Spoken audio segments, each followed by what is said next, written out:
स्वागत है हमारे शो में life in astrology with Devangini Dave और वडोदरा लाइव 24/7 न्यूज़ चैनल। जैसे कि आपको पता है, हर हफ्ते में आती हूँ, आपको कुछ एस्ट्रोलॉजी की, कुछ वास्तु की, कुछ न्यूमरोलॉजी की टिप्स शेयर करती हूँ, जिसको अप्लाई करके आप अपनी लाइफ को इजी गोइंग बना सकते हो। So stay with us. हमारी चैनल को सब्सक्राइब करना ना भूलें, हमारे वीडियो को लाइक करना ना भूलें।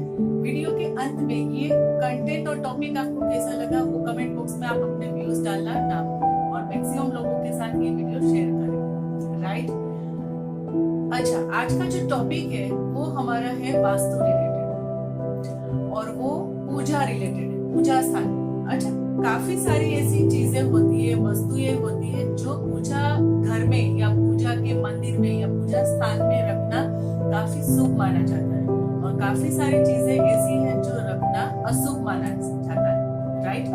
तो जिसको हम बोलते हैं वर्जित, जिसको हम नहीं रख सकते हैं अपने पूजा घर में या पूजा स्थान में। तो पहले तो यहाँ पे एक चीज है कि हम हमारे घर में मंदिर कौन सी दिशा में रख सकते हैं, टेम्पल कौन सी दिशा में रख सकते हैं।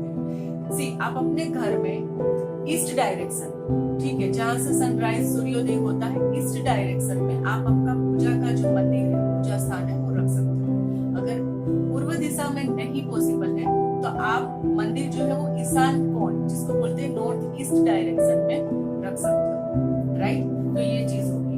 आपको रेगुलर आपका जो पूजा स्थान है, आपका मंदिर है, उसकी साफ सफाई करनी चाहिए। ये दूसरी चीज होगी। अभी मंदिर के अंदर जो देवी देवता की जो मूर्तियां हम रखते हैं, उसमें कौन से देवी देवता की मूर्तियां रखना शुभ माना जाता है? तो उसमें पहली चीज ये है कि गणेश जी, है ना, कोई भी नई चीज की शुरुआत करते हैं तो भी हम गणेश जी से करते हैं।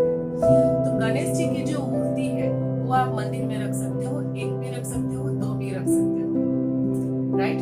लेकिन दो से ज्यादा गणेश जी की मूर्तियां मंदिर में रखना अशुभ माना जाता है। और गणेश जी की जो है दो पत्नियां हैं, रिद्धि एंड सिद्धि, तो उनका भी आप स्थापन करके आप जो है वो उनकी भी मूर्तियां जो है वो रख सकते हो मंदिर में। इसके अलावा आप मंदिर के अंदर शिव जी और विष्णु जी, इन दोनों की जो है, दोनों भगवान शिव जी एंड विष्णु जी, उनकी मूर्तियां जो है वो आप मंदिर में रख सकते हो, जो बहुत ही शुभ माना जाता है। शिव जी का जो स्वरूप है, महादेव जी का जो स्वरूप है वो है शिवलिंग। ठीक है? तो शिवलिंग जो है वो भी आप मंदिर में जो है प्रस्थापित कर सकते हो। आप मंदिर में हनुमान जी की मूर्ति भी रख सकते हो या एक फोटो फ्रेम या फोटो आप जो है वो हनुमान जी का रख सकते हो, जो हनुमान जी का प्रतीक है, और रोज हनुमान चालीसा कर सकते हो। इसके अलावा आप मंदिर के अंदर लक्ष्मी जी, उसमें भी लक्ष्मी जी जो बैठे हुए हैं उनकी प्रतिमा रख सकते हो। कभी भी मंदिर में या घर पे खड़ी लक्ष्मी जी की मूर्ति नहीं रखनी चाहिए। वो ऐसा बोला जाता है, ऐसा माना जाता है कि खड़ी लक्ष्मी जी की जो मूर्ति है उसकी वजह से लक्ष्मी जी आपके घर से चले जाएंगे। स्टेबिलिटी ऑफ जो बोलते हैं कि इनकम जो है वो नहीं रहती है, पैसे जो है वो स्टेबल नहीं रहते हैं। तो इसीलिए मंदिर में लक्ष्मी जी की जो है वो बैठी हुई प्रतिमा आपको रखनी चाहिए। उनके साथ गणेश जी की और वीकेंड से सरस्वती माँ की मूर्तियां भी आप रख सकते हो मंदिर में। ये हो गया कि पूजा स्थान में कौन से भगवान की मूर्तियां रखनी चाहिए पूजा करने के लिए। अभी कौन से भगवान की मूर्तियां नहीं रखनी चाहिए उसके बारे में बात करते हैं। मंदिर के अंदर कभी भी काल भैरव की और वीकेंड से शनिदेव की और महाकाली की मूर्तियां नहीं रखनी चाहिए और फोटो नहीं रखनी चाहिए। काल भैरव जी का और शनिदेव का जो है वो आप अपने पूजा घर में ही, पूजा का जो कमरा है वहां पे, बट मंदिर जो है उसके बाहर आप रख सकते हो। ठीक है? तो ये मैंने आपको यहाँ पे सीक्रेट शेयर किया कि आप कौन सी भगवान की, कौन से देवी देवताओं की मूर्तियां मंदिर में पूजा के लिए रख सकते हो अपने घर में और कौन से भगवान की नहीं रख सकते हो। काफी सारी जगह पे मैंने ये भी देखा है कि जो हमारे पूर्वज है उनके फोटो भी मंदिर में रखे जाते हैं। तो कभी भी हमारे जो पूर्वज है, जो अभी नहीं रहे हैं, एक्सपायर्ड हो गए हैं, उनकी फोटो कभी भी मंदिर में भगवान के साथ नहीं रखनी चाहिए। अगर आपको रखना है तो आप आपके घर में जो साउथ वॉल है वहां पे उनकी फोटो जो है वो हार चढ़ा के रख सकते हो।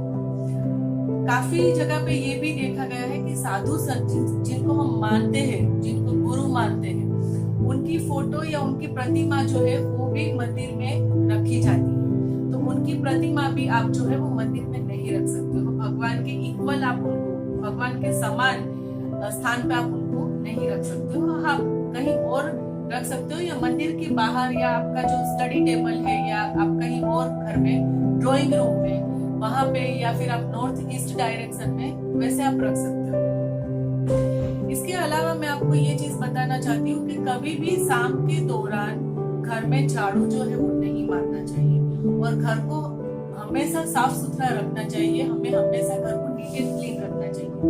भगवान का जो हम बोलते हैं कि वास वहां पे, भगवान वहां पे ही रहते हैं और वहां पे ही प्रसन्न होते हैं जहाँ पे हम बोलते हैं कि स्वच्छता होती है, क्लीननेस होती है। तो आपको आपका घर जो है वो हमेशा नीट एंड क्लीन रखना चाहिए, साफ सुथरा रखना चाहिए। शाम के दौरान कभी भी झाड़ू जो है वो घर में नहीं मारनी चाहिए। ऐसा बोला जाता है कि शाम के दौरान अगर हम झाड़ू मारते हैं तो लक्ष्मी जी हमारे घर से अप्रसन्न होके चले जाते हैं। तो ये एक चीज है। घर में कभी भी अगर आपको हैबिट है नॉन वेज की या अल्कोहल की, तो घर में कभी भी ये चीज का सेवन नहीं करना चाहिए। आप घर के बाहर कर सकते हो।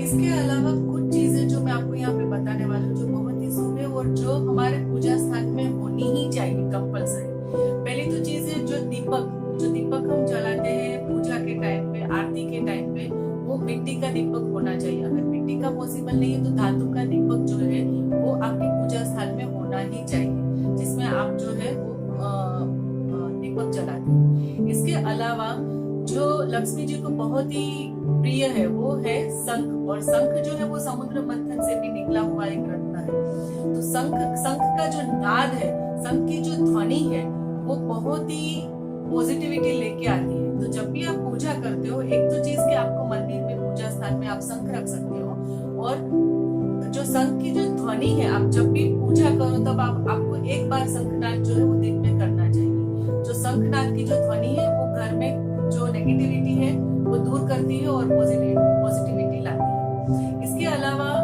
पूजा स्थान में आप स्वस्तिक का चिन्ह रख सकते हो, और आपका जो मंदिर है, जो टेम्पल है पूजा घर में, उसमें भी अगर स्वस्तिक की डिजाइन हो या स्वस्तिक कहीं पे ड्रॉ किया हुआ हो आपके पूजा घर में, वॉल पे कहीं पे भी, तो वो बहुत ही शुभ माना जाता है। स्वस्तिक का चिन्ह जो है बहुत ही पॉजिटिविटी लेके आता है। तो स्वस्तिक का चिन्ह जो है वो आपके पूजा घर में होना चाहिए।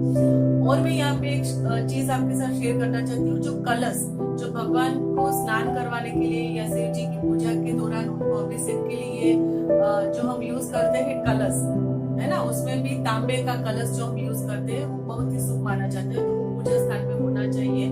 और बाकी घंटी जो हम आरती के दौरान यूज करते हैं, पूजा के दौरान यूज करते हैं घंटी, उसकी जो ध्वनि है वो भी काफी पॉजिटिविटी लेके आती है ना। जो बेल हम बोलते हैं, वो मंदिर में भी हम जाते हैं तो हम घंटी बजाते हैं, तो वो जो घंटी है वो हमारे पूजा घर में, पूजा के मंदिर में आप जो है वो रख सकते हो। तो यहाँ पे इस एपिसोड में मैंने आपके साथ ये कुछ इन्फॉर्मेशन, कुछ नॉलेज मेरा शेयर किया है। तो आप चेक कर सकते हो कि आपके पूजा घर में इसमें से कौन सी चीजें हैं, कौन सी चीजें आप रख सकते हो, और कौन सी चीजें जो है या कौन सी भगवान की मूर्तियां जो है वो आपको हटा देनी चाहिए। अगले एपिसोड में वापस मिलते हैं एक नए टॉपिक के साथ। Take care, bye bye.